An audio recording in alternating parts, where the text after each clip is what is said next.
ఓం శ్రీ సాయిరామ్. సాయి గురుకులం కార్యక్రమానికి స్వాగతం. మన సాంగత్యమే మన జీవితాన్ని ప్రతిబింబిస్తుంది. మనం ఎవరితో అయితే సాంగత్యం చేస్తూ ఉంటామో వారి యొక్క లక్షణాలు, వారి యొక్క సుగుణాలన్నీ కూడా మనకు వస్తాయట. అందుకని ఈ కలియుగంలో జీవుడు ఏ సాంగత్యాన్ని ఎంపిక చేసుకోవాలనేటువంటి విజ్ఞత కలిగి ఉండాలి. కలియుగంలో ఎవరైతే సద్గురు యొక్క సాంగత్యాన్ని ఎంపిక చేసుకుంటారో అటువంటి వారి యొక్క జీవితాలు ధన్యం. మనోవికాస్ శాస్త్రం ఒక అద్భుతమైనటువంటి విషయాన్ని చెప్తుంది. సాంగత్యమే నీ జీవితం పైన ఆధిపత్యం అని చెప్పి. అంటే నువ్వు ఎవరితో అయితే సాంగత్యం చేస్తావో, మంచివారితో సాంగత్యం చేస్తే ఆ సాంగత్యం యొక్క ఫలితం నీ జీవితం పైన ఆధిపత్యాన్ని చూపెడుతుంది. నీ జీవితాన్ని అంతా కూడా సుభిక్షం చేస్తుంది. నీ జీవితం ఒక మంచి మార్గం వైపు వెళ్ళడానికి అది ఉపయోగపడుతుంది. ఎవరైతే చెడు సాంగత్యాన్ని ఆశ్రయిస్తారో ఆ చెడే వారి జీవితం పైన ప్రభావం చూపుతుంది. ఒక లేగదూడ గుర్రాల మందతో కలిసి ఉంటుంది. గుర్రంలాగానే అది పరిగెడుతూ ఉంటుంది, గోడలు దూకుతూ ఉంటుంది. నిజంగా చూసేటువంటి వారికి ఇది అతిశయోక్తి అనిపిస్తుంది. కేవలము గుర్రాలతో ఆవు దూడ చేసినటువంటి సాంగత్య ఫలితము అవి ఏ విధంగా అయితే వేగంగా పరిగెడుతున్నాయో లేగదూడ కూడా వేగంగా పరిగెడుతుంది. అవి ఏ విధంగా అయితే గోడలను దూకుతున్నాయో లేగదూడ కూడా అదే విధంగా దూకుతూ ఉంది. ఇది దేనివల్ల వచ్చింది? లేగదూడ యొక్క స్వభావము, దాని జాతి లక్షణం అది కాదు. కానీ ఇతర జాతితో తను చేసినటువంటి సాంగత్యం వల్ల అవి ఏ విధంగా అయితే వ్యవహరిస్తున్నాయో లేగదూడ కూడా అదే విధంగా వ్యవహరిస్తుంది. ఈరోజు మన జీవితాలు కూడా అంతే కదా. సద్గురు యొక్క సాంగత్యంలో సద్గురువు మాదిరిగా మనం జీవించేటువంటి విజ్ఞతను, వివేకాన్ని మనం సంపాదించుకుంటాం. కాబట్టి సాంగత్య ఫలితం అనేటువంటిది ఎంత గొప్పదో చూడండి. ఈరోజు బాబాను ఆశ్రయించినటువంటి మనందరము కూడా వారి యొక్క సాంగత్య ఫలితమే మన జీవితాలపైన ఆధిపత్యాన్ని చూపెడుతుంది. అంతే కదా, కఠినమైనటువంటి మనస్సులు వెన్నపూసలాగా ఎలా మారాయి? నేను, నా సంసారం, నా జీతము, నా సంపద అనేటువంటి మనము ఈరోజు ఇతరులకు కూడా ఎంతో కొంత మన సంపాదనలో ఇవ్వాలి. దానానికి, ధర్మానికి, సహాయానికి అవి ఉపయోగపడాలి. ఆ విధంగా నా ధనం ఉపయోగించినప్పుడే బాబా సంతోషిస్తారనేటువంటి వివేకం ఎలా కలిగింది? బాబా సాంగత్య ఫలితంగా మనకు అది లభించినటువంటిది. ఈరోజు మన జీవితాల్లో మనకు తెలియకుండానే శ్రీ సాయి బాబా అనేటువంటి సుగుణాలన్నీ కూడా మన జీవితంలో ఆధిపత్యాన్ని చూపెడుతూ ఉంటాయి. మన మనస్సును మనం చంపుకోలేం. ఇతరులు ఎవరైనా సహాయం కావాలని వస్తే, అదేవిధంగా ఏదైనా ఒక సత్కార్యంలో పాల్గొనాలనేటువంటి సంకల్పం రాగానే ఈ వెనక ముందు చూడకుండా రేపు ఏమిటి అనేటువంటిది ఆలోచన లేకుండా మనం ఆ సత్కార్యంలో పాల్గొంటాం. అది 10 రూపాయల, 1000 రూపాయల, 10,000 అనేటువంటిది మనం చూడం. ఎందుకని? రేపు అనేటువంటి దాని గురించి మనం ఎందుకు ఆలోచించము? బాబా ఎప్పుడూ కూడా రేపు అనేటువంటి దాని గురించి వారు ఆలోచించలేదు. తన భక్తుడు కూడా రేపు ఎలా అనేటువంటి దిగులు ఉండకూడదు. ఆయన దగ్గరికి వెళ్ళిన తర్వాత ఆ రోజు నుంచి మన జీవిత బాధ్యత ఆయన తీసుకున్నాడు కదా. అందుకనే మన బాబా భక్తులు ఎవరు కూడా రేపు ఏమిటి అనేటువంటి దాన్ని ఆలోచించారు. ఈ రోజుని ఎంత సద్వినియోగం చేసుకోవాలనేటువంటిది మాత్రమే ఆలోచిస్తారు. ఎందుకని? మనము సద్గురువు యొక్క సహచర్యంలో అడుగు పెట్టినటువంటి పరిస్థితి అలాంటిది కదా. ఈ జగత్తులో భగవంతుని నిర్ణయం ప్రకారమే, ముఖ్యంగా సద్గురు నిర్ణయం ప్రకారమే అన్నీ జరుగుతాయనేటువంటి విశ్వాసం మనలో ఉంది. అంతేకాదు, ప్రకృతి ధర్మం ప్రకారం ప్రతి జీవి కూడా ఆపదల రాళ్ళ బండల మధ్య నలగాల్సిందే అనేటువంటి సత్యాన్ని మనం తెలుసుకుంటాం. ఇంకొక ముఖ్యమైనటువంటి విషయం ఏమిటంటే, ఎవరైతే ఈ ఆపదలు అనేటువంటి రాళ్ళ బండల మధ్య నలుగుతూ ఉంటారో ఆ సమయంలోనే భగవంతునికి చేరు అవుతారు. ఈరోజు శ్రీ సాయి బాబాను ఆశ్రయించినటువంటి మనమందరము కూడా ఆపదల బండల మధ్య నలుగుతున్నప్పుడు బాబా పైన దృష్టి వెళ్తుంది. సద్గురువు మనల్ని ఈ ఆపదల బండల మధ్య నుంచి తీసి మనం నలిగిపోకుండా చితికిపోకుండా వారు కాపాడుతారు అనేటువంటి ధైర్యం మనకు కలుగుతుంది. బాబా దగ్గరికి వచ్చినటువంటి వాళ్ళలో 100% మంది ఈ ఆపదలను అనుభవిస్తున్నటువంటి సమయంలోనే మనం బాబాకు చేరువ కాగలిగాం. కాబట్టి ఈ కలియుగంలో మానవుడికి ఈ ఆపదలు అనేటువంటివి చాలా సహజమైనటువంటివి. ఎందుకంటే ఆపదలు రాకూడదని అందరూ కోరుకుంటారు. కానీ ఆపద వస్తేనే నీవు ఆధ్యాత్మిక మార్గంలో అడుగు పెడతావు. అంతేకాదు ఈ ఆపదలనేటువంటి ఈ రాపిడి మనల్ని ఆధ్యాత్మిక మార్గంలో రాటు తేలుస్తుంది. ఒక రకంగా చెప్పాలంటే ఆధ్యాత్మిక మార్గంలో పురోభివృద్ధి చెందడానికి ఈ ఆపదలే మనకు ఉపయోగపడతాయి. బాబాను మనం ఎందుకు వదిలి ఉండలేము? ఎవరూ రక్షించలేనటువంటి స్థితిలో మనల్ని వారు రక్షించారు. అందుకని ఆ సన్నివేశాన్ని ఆ సందర్భాన్ని జీవితాంతం గుర్తుపెట్టుకుంటాం. ఆ తర్వాత బాబా కొన్ని కోరికలు తీర్చినా తీర్చకపోయినా వారినే ఎందుకు అంటిపెట్టుకొని ఉంటాం? నేను ముందు చెప్పినట్టు సాంగత్య మహిమ ఇది. సాంగత్యం యొక్క ఫలితం మన జీవితాలపైన ప్రభావితం చూపెడుతుంది. బాబాతో సాంగత్యం చేసిన తర్వాత మన మనస్సు మారిపోతుంది. బాబాయే ఏ రోజు ఏమీ కోరుకోలేనటువంటి భగవంతుడు భక్తుల నుంచి కూడా వారు ఏమీ ఆశించరు. మనము ఈ సమస్యలు అనేటువంటి అలజడిలో ఉన్నప్పుడు దాంట్లో నుంచి తీసి పక్కన వేశారు. ఇక పైన ఆ సమస్యలను ఎలా ఎదుర్కోవాలో కూడా ఆయన్నే అనుభవాలు ఇస్తాడు. కాబట్టి ఇక మనకు దేని గురించి కూడా చింత చేయాల్సినటువంటి అవసరం లేదు అనేటువంటి నిర్ణయానికి వచ్చేస్తాం. ఇక్కడ బాబా యొక్క జీవన విధానము, వారి సాంగత్య ఫలితము మన జీవితం పైన ఆధిపత్యాన్ని చూపెడుతుందా లేదా? ఎంత కష్టకాలం వచ్చినా సరే చాలామందికి ఇబ్బందులు ఎప్పుడూ ఉంటూనే ఉంటాయి. ఒక ఇబ్బంది పోగానే ఇంకో ఇబ్బంది వస్తూనే ఉంటుంది. కానీ ఆ పరిస్థితుల్లో మనము బాబాకు దూరంగా జరగడం కానీ బాబాను నిందించడం కానీ చెయ్యం. ఎందుకని? ఈ పరిణామ క్రమంలో ఈ ఆపదను నేను అనుభవిస్తున్నటువంటి సమయంలో నాకు బాబా ఏదో మంచి పాఠాన్ని నేర్పించదలుచుకున్నాడు అనేటువంటి విజ్ఞతను మనం కలిగి ఉంటాం కదా. అందుకనే బాబా సాంగత్య ఫలితం వల్ల మన జీవితానికి ఏమొస్తుందంటే, మన జీవితాన్ని సార్థకత చేసుకోవడానికి సద్గురు చరణాలను ఏ రోజు కూడా వీడకూడదు అనేటువంటి గొప్ప విజ్ఞత మనకు లభిస్తుంది. ఆ రోజు బాబా వద్దకు వచ్చినటువంటి భక్తులు, ఈరోజు మనము బాబా భక్తుల్లో భక్త శ్రేష్ఠుడిగా భక్తాగ్రేసుడిగా మనం చెప్పుకునేటువంటి కాకాసాహెబ్ దీక్షిత్ ఎలా వచ్చాడు? అసలు కాకాసాహెబ్ దీక్షిత్ గురువును ఆశ్రయించి తన జీవితాన్ని గురుసేవకు అంకితం చేస్తాడని చెప్పి ఎప్పుడూ కూడా తను ఊహించలేదు, అనుకోలేదు కూడా. కానీ తన జీవితాన్నే సద్గురు చరణాల వద్ద పెట్టాడు కదా.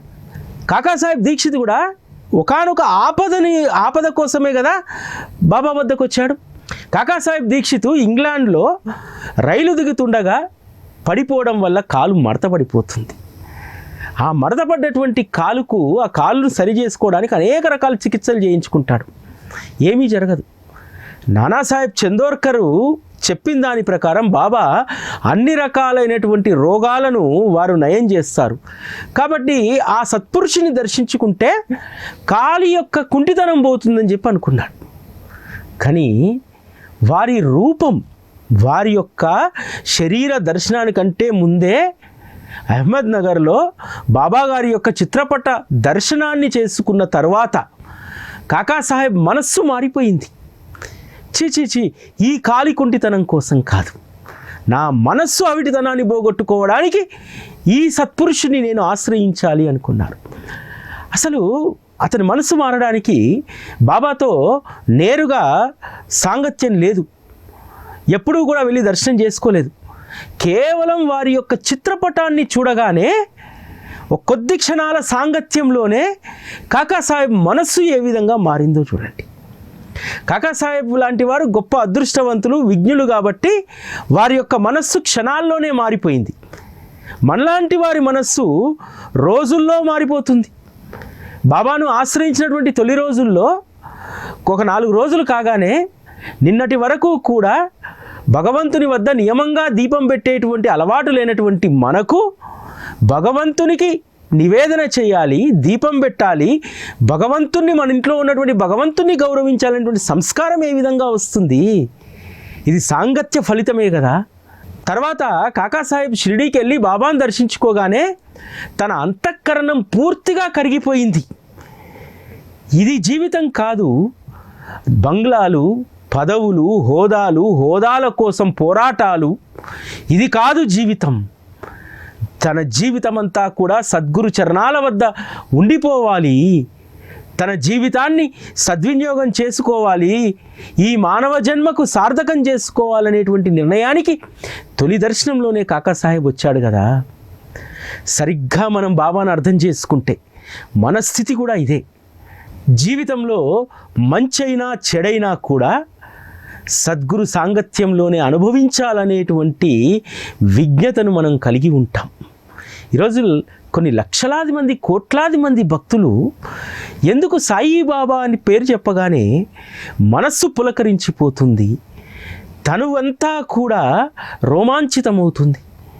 ఎందుకంటే ఆ పేరులో ఉన్నటువంటి మహిమ, ఆ నామాన్ని తలిస్తే చాలు, ప్రపంచంలో ఏమీ తన వెంట లేకపోయినా పర్వాలేదు, సద్గురువును చూడడానికి ఈ శరీరం ఉంటే చాలు, ఇక ఆస్తులు, పిల్లలు, భార్య, బిడ్డలు ఇవేవీ లేకున్నా ఈ దేహంతో తనివి తీరా సద్గురువు యొక్క సహచర్యాన్ని అనుభవించాలనేటువంటి తపన పెరిగిపోతూ ఉంటుందే.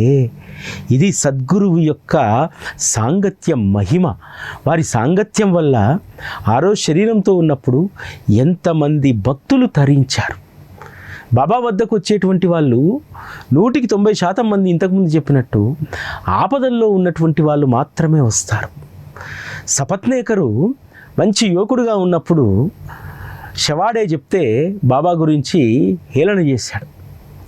అదే హేళన చేసినటువంటి సపత్నేకరు కొడుకు మరణిస్తే ఆ దిగులుతో అనేక పుణ్యక్షేత్రాలు తిరుగుతాడు, ఎక్కడా కూడా ఏ ఫలితమీ లేదు. కానీ తన అన్న చెప్పినటువంటి ప్రకారంగా షిరిడీకి వెళ్తే బాబా మొదట అతన్ని ద్వారకామయి మెట్లు ఎక్కనివ్వడు.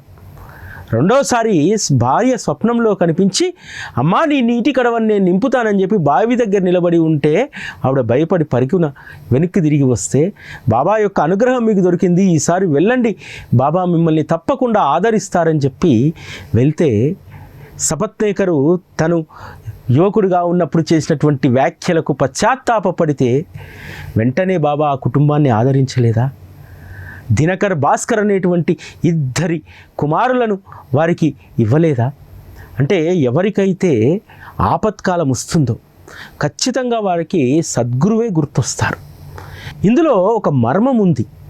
కలియుగంలో సద్గురువు మినహా ఎవ్వరూ కూడా జీవుణ్ణి ఉద్ధరించలేడు, జీవుని కాపాడలేడు. అందుకని ఈరోజు సద్గురు వైభవము ఇంతగా పెరగడానికి కారణం ఒక ప్రాథమికమైనటువంటి విషయాన్ని చాలామంది అర్థం చేసుకోవట్లేదు. ఈరోజు మన ఇంట్లో కులదైవం ఉన్నా, మన ఆరాధ్య దైవం ఉన్నా, మనం వారిని ఆరాధిస్తే, గౌరవిస్తే సంతోషిస్తారు. సంతోషించి మన బాధ్యతను సద్గురువుకు అప్పగిస్తారు. మనం అనుకుంటాం, మనం మామూలుగా సాయిబాబా అనేటువంటి సద్గురువు కోరిందల్లా ఇస్తారు, వారు షిరిడీలో ఉంటారు, మన ఊరిలో కూడా గుడి కట్టారు, మనం వెళ్ళాము, వారి అనుగ్రహం దొరికింది అని చెప్పి అనుకుంటాం. కాదు, నీ కులదేవత, నీ ఆరాధ్య దైవము నీ భక్తిని మెచ్చి నిన్ను సద్గురువుకు అప్పగించారు. ఎందుకంటే ఈ కలియుగంలో మనల్ని ఉద్ధరించేది, రక్షించేది, అనుగ్రహించేది సద్గురువు మాత్రమే. ఇది సత్యం. శాస్త్రం కూడా అదే చెప్తుంది. కలియుగంలో గురువుకు మించినటువంటి దైవమే లేడు. గురువు మినహా ఈ జీవుణ్ణి తరింపజేసేటువంటి వారు మరొకరు ఉండరు. కాకపోతే ఏంటంటే ఈరోజు ఆంక్షలు లేనటువంటి సాంగత్యం సాయిబాబాది. ఇంతమంది బాబాకు దగ్గర కావడానికి కారణం ఏమిటి?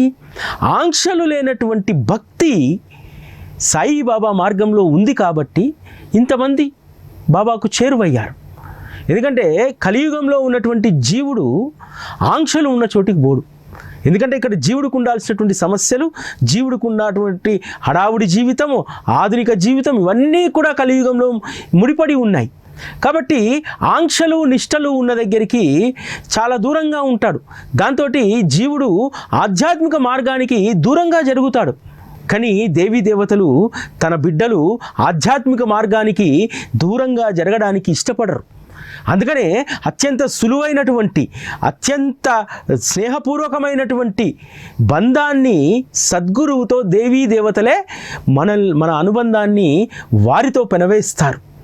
అందుకనే ఈరోజు ఇంతమంది తరించడానికి అత్యంత సులువైనటువంటి సద్గురువు మార్గం శ్రీ సాయిబాబా. మనం చాలా చోట్ల చూస్తుంటాం, గురు మార్గంలో కూడా అనేక రకాలైనటువంటి ఆంక్షలు ఉంటాయి. వెళ్తే పైన షర్ట్ తీసేసి వెళ్ళాలనో, లేకపోతే ఇంకోటనో చాలా నియమాలు ఉంటాయి గురు మార్గంలో కూడా. కానీ ఏ ఆంక్షలు లేకుండా కేవలం నీ మనస్సు పవిత్రంగా ఉండాలి, నీ ఆలోచనలు పవిత్రంగా ఉండాలి, నువ్వు వేసుకున్నటువంటి వేషధారణ కాదు పవిత్రంగా ఉండాల్సినటువంటిది, నీ ఆలోచన పవిత్రంగా ఉండాలనేటువంటి చెప్పేటువంటి అద్వితీయమైనటువంటి గురుమార్గమే శ్రీ సాయిబాబా. అందుకనే ఆ రోజు ఈరోజు కూడా వారి సాంగత్యంలోకి వెళ్తున్నటువంటి వాళ్ళ సంఖ్య పెరుగుతూ ఉంది. వారి సాంగత్యంలోకి వెళ్ళి ఊరికనే పూజా పునస్కారాలకు భక్తుడు పరిమితం కావట్లేదు. ఒక ఆధ్యాత్మికమైనటువంటి ఉన్నతి సాధించడానికి సాయిబాబా అనేటువంటి సాంగత్యం వల్ల వారు చెప్పినటువంటి బోధను మన జీవితంలో ఆచరిస్తూ ఉన్నాం. వారు చెప్పినటువంటి బోధను మన జీవితంలో ఆచరిస్తూ ఉన్నాం. ఎవరైనా చివరి క్షణంలో వెళ్తూ అనేక విషయాలు కుటుంబ సభ్యులకు చెప్తారు. ఒక తల్లి తన చివరి క్షణం తనకు తెలిసిపోతుంది. 86 సంవత్సరాలు తెలిసిపోతుంది, ఈ రోజు తోటి ఇంకా నా చివరి రోజు అని చెప్పి చెప్తుంది. నేను రూపాయి తీసి ఇదిగో ఈ మూటలో కట్టిపెట్టాను. ఇది ఎక్కడైనా బాబా మందిరంలో ఏదైనా నిర్మాణ పనులకు ఇవ్వండి అని చెప్పి చివరిగా ఆ కుటుంబ సభ్యులకు వారి చేతుల్లో ఆ ధనాన్ని పెట్టి మాట తీసుకుంది. ఎట్లా వచ్చింది గొప్ప సుగుణం? వెళ్ళేటప్పుడు అయ్యయ్యో నా మనవడెట్లా, నా బిడ్డెట్లా, నా కొడుకెట్లా అనేటువంటి ఆలోచన ఉండాలి కదా. ఇదే నా చివరి కోరిక, ఇన్ని రోజులుగా నేను ఇవ్వలేకపోయాను. రూపాయి కూడబెట్టినటువంటి ఈ 30,000 రూపాయలు మీరు సాయిబాబాకు చేర్చండి, ఒక మంచి నిర్మాణంలో ఉన్నటువంటి మందిరానికి దాన్ని ఇవ్వండి అని చెప్పేటువంటి సుగుణము ఎట్లా వచ్చింది? నేను ముందు చెప్పినట్టు సాంగత్యమే మన జీవితం పైన ఆధిపత్యాన్ని చూపెడుతుందని చెప్పి ఆధిపత్యాన్ని చూపెట్టింది. ఆ అమ్మ జీవితంలో సాయిబాబా తప్ప మరొకరు లేరు. ఆ సాంగత్యం అదే నిరూపించింది. అందువల్ల సాయిబాబా సాంగత్యంలో మనము పొందేటువంటిది అత్యంత విలువైనటువంటిది ఏంటంటే మన జీవితం పైన వారి యొక్క బోధనల, వారి యొక్క కృప యొక్క ఆధిపత్యం మన జీవితం పైన ఉండాలని చెప్పి మనం కోరుకోవాలి. ఇంకేవి కూడా మన జీవితం పైన ప్రభావం చూపెట్టవు. ఈ సమాజంలో పూర్వకాలంలో అంటే చాలా నీతిగా నియమంగా ఉండేటువంటి వ్యక్తుల యొక్క జీవితాలు మన పైన ప్రభావితం చూపెట్టేటువంటివి. ఈరోజు కలిమాయలో వ్యక్తులెవరూ కూడా మన జీవితాలను ప్రభావితం చేసేటువంటి విధంగా ఎవరూ లేరు. ప్రతి ఒక్కరికి కూడా లూపోల్స్ ఉంటాయి. నాకైనా మీకైనా ఎవరికైనా వ్యక్తిగత జీవితంలో లోపాలు లేనటువంటి వారు ఒక్కరు కూడా ఉండరు. ప్రతి ఒక్కరి జీవితంలో లోపాలు ఉంటాయి. కాబట్టి అటువంటప్పుడు మనం ఎవరిని ఆదర్శంగా తీసుకోవాలి? మన జీవితాలను ఎవరి యొక్క ఆశయం మన జీవితం పైన ప్రభావితం చూపెడుతుంది అనంటే నిజంగా ఈరోజు సమాజంలో శూన్యం. కేవలం ఒక సద్గురువు యొక్క సహచర్యం మాత్రమే మన జీవితాన్ని ప్రభావితం చేస్తున్నటువంటి విషయాన్ని గుర్తుపెట్టుకోవాలి. బాబా వద్దకు ఆ రోజు ఆపదల్లో వచ్చినటువంటి వారి జీవితాలను ఎంత ప్రభావితం చేసింది బాబా యొక్క సహచర్యం. అందరూ కూడా ఎక్కువ ఏదో నెల 2 నెలలు ఉన్నటువంటి వాళ్ళు చాలామంది ఉన్నారు. కొద్ది రోజుల్లోనే ప్రభావితం చేసినటువంటి వాళ్ళు అనేక మంది ఉన్నారు. ఔరంగాబాద్ గారి భార్య తను ఒక ఖచ్చితమైనటువంటి విశ్వాసంతో వస్తుంది. తన జీవితం పైన బాబా యొక్క మహిమ, బాబా యొక్క సహచర్యం, వారి యొక్క గుణగణాలు తన జీవితం పైన ప్రభావం చూపెట్టాయి. దాస్గన్ మహారాజ్ సోలాపూర్లో కథ చెప్తే ఆ కథలో బాబా మహిమ ఆమె జీవితాన్ని ప్రభావితం చేసింది. చేసిన తర్వాత ఏం చేసింది ఆవిడ? ఎలాగైనా సరే నాకు ఫలితం కేవలం బాబా వద్ద మాత్రమే దక్కుతుంది. అందుకని చెప్పి తన సవితి కొడుకు విశ్వనాథుని తీసుకొని వచ్చి నెలల తరబడి అనుగ్రహం కోసం అక్కడ ఎదురు చూసింది. తర్వాత శ్యామ యొక్క సహాయంతో ఆ తల్లి బాబా నుండి కొబ్బరికాయ అనేటువంటి అనుగ్రహాన్ని పొంది 3 బిడ్డలకు తల్లి అవుతుంది కదా. లోకమంతా కూడా గొడ్రాలనేటువంటి దాన్ని ముద్ర వేసినటువంటి ఆ ముద్రను బాబా చెరిపేశారు కదా. ఆ తల్లికి ఎంత కృతజ్ఞత. బాబా సంతానాన్ని అనుగ్రహించినందుకు తన జీవితం పైన ఎంత ప్రభావాన్ని చూపెట్టాయో చూడండి. బాబా నాకు ఇది ఇచ్చారు కాబట్టి బాబా కోసం నేను ఏదైనా చెయ్యాలి అనేటువంటిది ఎలా కలిగింది. కొద్ది నెలల పాటు బాబా యొక్క సహచర్యంలో తన జీవితం పైన బాబా ప్రభావితం పడ్డది. అందుకనే ఆవిడ జీవితంలో బాబా యొక్క సుగుణాలు అనేటువంటివి ఆధిపత్యాన్ని చెలాయించాయి. తన భర్తను ఒప్పించి 200 రూపాయలను, ఆ రోజుల్లో 200 రూపాయలు అంటే మామూలు విషయం కాదు, ఈరోజు 2 లక్షలకు పైగా సమానం, ధనాన్ని తీసుకొచ్చి బాబా పాదాల వద్ద పెడితే ఈ ధనం నాకెందుకు అంటారు బాబా. బాబా మీరు అలా అనొద్దు అనంటే సరే శ్యామకర్ణ ఎండకు ఇబ్బంది పడుతూ ఉంది, దానికి శాల నిర్మించండి అని చెప్తారు. అంటే ఇక్కడ మనం గమనించాల్సింది ఏంటంటే ఎన్నో రోజులుగా శ్యామకర్ణ కొంత ఇబ్బంది పడుతూ ఉంది, శాల లేకుండా, పైకప్పు లేకుండా. కాబట్టి ఆ చిన్నారి గుర్రపు పిల్ల కోసము బాబా ఈ తల్లికి బిడ్డను అనుగ్రహించి ఈ తల్లి జీవితం పైన ప్రభావం చూపెట్టి ఆ తల్లి ఆలోచనలను ప్రభావితం చేసి 200 రూపాయలు దక్షిణగా సమర్పిస్తే తన బిడ్డతో సమానంగా చూసుకునేటువంటి శ్యామకర్ణికి ఆ ధనాన్ని ఉపయోగించమని చెప్తాడు కదా. ఇక్కడ ఎంత గొప్ప లింకప్ ఉందో చూడండి. బాబా యొక్క గొప్ప సుగుణాలు మన జీవితాల్లో ఎంతో ప్రభావితం చూపెడతాయి. ఇక్కడ ప్రతి ఒక్కరం కూడా గుర్తుపెట్టుకోవాల్సింది ఏంటంటే కష్టాల్లో పడితేనే బాబా యొక్క సాంగత్య మధురిమను మనం అనుభవిస్తాం. చాలామంది కోరుకుంటూ ఉంటారు కష్టాలు రావద్దు రావద్దు రావద్దు. మన జీవితంలో అందరం కూడా ఇలానే కోరుకుంటూ ఉంటాం, వెంటనే అన్నీ జరిగిపోవాలని చెప్పి. వెంటనే అన్నీ జరిగిపోతే భగవంతుడి యొక్క సాంగత్య ప్రభావం నీ జీవితంలో ఎలా ఉంటుంది నీకు గుర్తుండాలి కదా. భగవంతుణ్ణి అడిగితే ఇది బాబా యొక్క ప్రసాదం మాకు లభించింది అనేటువంటిది నీకు తెలియాలి కదా. అందుకోసమే బాబా కొన్ని పరీక్షలు పెడుతూ ఉంటారు. అదేవిధంగా భగవంతుడు కూడా కొన్ని కష్టాలను మన ముందు తీసుకొచ్చి పెడతాడు. వాటిలో నువ్వు ఈది నైపుణ్యాన్ని సాధించాలని చెప్పి. రతన్జీ వాడియా గొప్ప సంపన్నుడు కదా. అతడు ధనము, హోదా, గౌరవము ఇవన్నీ కలిగి ఉన్నా సరే ఒక్కటి అతనికి లేదు, పుత్ర సంతానం. ఇంటి నిండా గంపెడు ఆడపిల్లలు ఉన్నా పుత్ర సంతానం లేకుండా బాధపడుతూ ఉంటే అటువంటి రతన్జీ వాడియాకు దాస్గన్ మహారాజ్ గారి యొక్క సలహా లభించి వారు షిరిడీకి వెళ్ళడం ద్వారా బాబా చెప్పినటువంటి మాట, నీకు పీడ రోజులు తొలగిపోయాయి అంటారు. నిజంగా రతన్జీ వాడియాకు పీడ రోజులు ఎక్కడి? అసలు ధనం ఉంది, ఆస్తి ఉంది, ఐశ్వర్యం ఉంది, ఊరిలో పేరు ఉంది, ఇంకా చెడు రోజులు ఏమిటి అంటే రతన్జీ వాడియా మనస్సు ఏం కోరుకుంటుందంటే ఇవేవి కూడా పుత్ర సంతానంతో సమానమైనటువంటివి కాదు. కాబట్టి అది తనకు అరిష్టం అనుకుంటున్నాడు, పుత్ర సంతానం లేకపోవడం. అది తనకు ఇవన్నీ కూడా చెడు రోజులు అనుకుంటున్నాడు. పట్టుపాను పైన పడుకుంటున్నాడు, కానీ తను పడుకున్నటువంటిది పట్టుపానుపు కాదు, కొయ్య మంచం అనేటువంటి దాంట్లో ఉన్నాడు. ఎందుకంటే తన మనస్సు, తన ఆలోచనలు ఏది కోరుకుంటుందో అది తనకు లభించట్లేదు. అందుకనే బాబా అన్నాడు, ఇక నుండి నీ చెడు రోజులు తొలగిపోయాయి.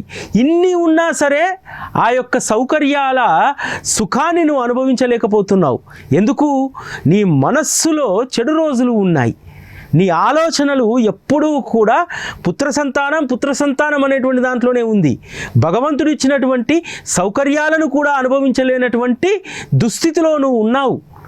కాబట్టి ఇక నుంచి నీ చెడు రోజులు తొలగిపోయాయి అని చెప్పి అనగానే ఎంతో సంతోషిస్తారు రతన్జీ వాడియా. బాబా చెప్పినట్టు రతన్జీ వాడియాకు మగ సంతానం కలుగుతుంది కదా. అంటే బాబా మార్గంలో ఉన్నటువంటి వాళ్ళని చాలామందిని మనం ధనవంతుల్ని కూడా చూస్తూ ఉంటాం, బాగా ఉన్నత స్థితిలో ఉన్నటువంటి వాళ్ళని కూడా చూస్తూ ఉంటాం. వాళ్లకు కూడా కష్టాలు ఉండవా అంటే ఉంటాయి, వారి స్థాయిలో వాళ్ళకు ఉంటాయి. ఇక్కడ యూనివర్సల్ వాస్తవం ఏమిటంటే కష్టం లేనటువంటి వారు ఉండరు. ఈరోజు కష్టం ఉంది కాబట్టే ఆధ్యాత్మికత ఉంది, కష్టం లేకపోతే ఆధ్యాత్మికత ఉండదు. అందుకనే భగవంతుడు ఈ ప్రకృతి నియమం ప్రకారం ఖచ్చితంగా మనకు ఆ పరీక్షలు పెడుతూనే ఉంటారు, ఆ పరీక్షల ద్వారా అనుభవాలను ఇస్తూనే ఉంటారు. ఊరికి కారణమైనటువంటి లక్ష్మణ్ మామ మొదట బాబాను లెక్క చేసేవాడా? లెక్క చేయలేదే. ఎప్పుడైతే ఒక్కగానొక్క కొడుకు వింత వ్యాధి వస్తుందో, కొడుకు బ్రతకడం కష్టమని చెప్పారో, వెళ్ళి బాబా పాదాలపైన సాష్టాంగ పడతాడు కదా. బాబా కొడుకుని తీసుకొచ్చి అక్కడ పడుకోబెట్టమని చెప్పి కొద్దిసేపు పడుకోబెడితే ఆ కొడుకు ఆరోగ్యం మెరుగుపడుతుంది కదా. ఆ రోజు నుంచి మొదలవుతుంది బాబా పైన ప్రేమ. ఎవరైనా సరే కష్టంలో ఉన్నప్పుడే మనం సద్గురువును చేరుతాం. చేరిన తర్వాత పాఠాలు నేర్చుకుంటాం. ఆ పాఠాల ప్రభావం మన జీవితం పైన ఆధిపత్యాన్ని చూపెట్టాలి. ఎందుకంటే కొంత పరిస్థితి మెరుగైన తర్వాత ఆలోచనలు రకరకాల వైపు వెళ్తూ ఉంటాయి. అంతేకాదు అధర్మం వైపు కూడా మనం నడుస్తూ ఉంటాం. అప్పుడు బాబా చేసినటువంటి మేలు మనకు గుర్తు రావాలి, బాబా చెప్పినటువంటి బోధ మనకు గుర్తు రావాలి. దాము అన్న ఉన్నే రొట్టె పప్పుతో సుఖంగా ఉండలేక ఉట్టికి ఎగురు ఆడుతున్నాడా అని అంటాడు బాబా. అదేవిధంగా మన జీవితంలో కూడా మనం ఎప్పుడైనా సరే ఇటువంటి అనాలోచిత ఆలోచనలు చేసినప్పుడు దాము అన్న కథ మనకు గుర్తుకు రావాలి, బాబా యొక్క బోధ గుర్తుకు రావాలి. మీరు అనవసరంగా శరీరాన్ని ఇబ్బంది పెట్టుకోకండి, కష్టాలను కొని తెచ్చుకోకండి. శరీర ఆలనా పాలన కోసం కావలసినటువంటి ఆహారాన్ని, వస్త్రాన్ని నేను ఇవ్వడానికి సిద్ధంగా ఉన్నాను. అనవసరంగా మీ శరీరాన్ని ఇతర యాచనల కోసం, ఇతర యోచనల కోసం మీరు శరీరాన్ని, మనస్సును, ఆలోచనలను ఇబ్బందుల్లో పెట్టుకోకండి అని చెప్తారు. ఈరోజు బాబాను ఆశ్రయించినటువంటి మనము మన ఆలోచనలన్నీ సంపూర్ణంగా బాబా పైనే ఉండాలి. మన యొక్క యోచన, చింతన సమస్తం సద్గురు చరణాలపైనే ఉండాలి. అప్పుడే కదా మన జీవితం ఆనందంగా మారుతుంది. అందువల్ల బాబా సాంగత్యంలో మనం ఎన్ని మంచి విషయాలు నేర్చుకొని, ఎన్ని సుగుణాలను అలవర్చుకుంటే అంతగా అవి మన జీవితం పైన ప్రభావితం చూపెడతాయి. చాలామంది అంటూ ఉంటారు కదా, వీడిపైన వాళ్ళ నాన్న ఇన్ఫ్లుయెన్స్ ఉందిరా, వీడిపైన ఆ చెడు మిత్రుల యొక్క ఇన్ఫ్లుయెన్స్ ఉంది అని చెప్పి. ఇన్ఫ్లుయెన్స్ గురి కావడం చాలా ఈజీ. అదేవిధంగా శ్రీ సాయి బాబా అనేటువంటి ఇన్ఫ్లుయెన్స్కు లోనయ్యామనుకోండి, వారి యొక్క బోధన, వారి యొక్క సాంగత్య ఫలితం మన జీవితం పైన ప్రభావితం చూపెట్టాయి అనుకోండి, ఇక మన జీవితానికి డోకాలేదు.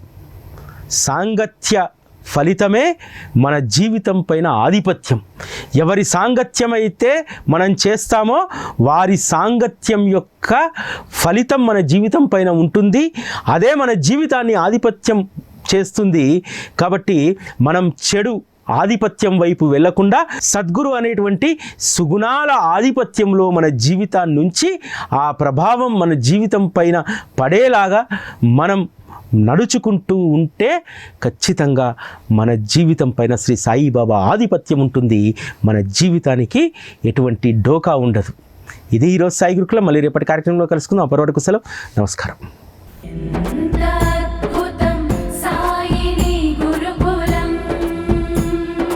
శిక్షణే తప్ప శిక్షలు లేని శరణాగతి సౌదం.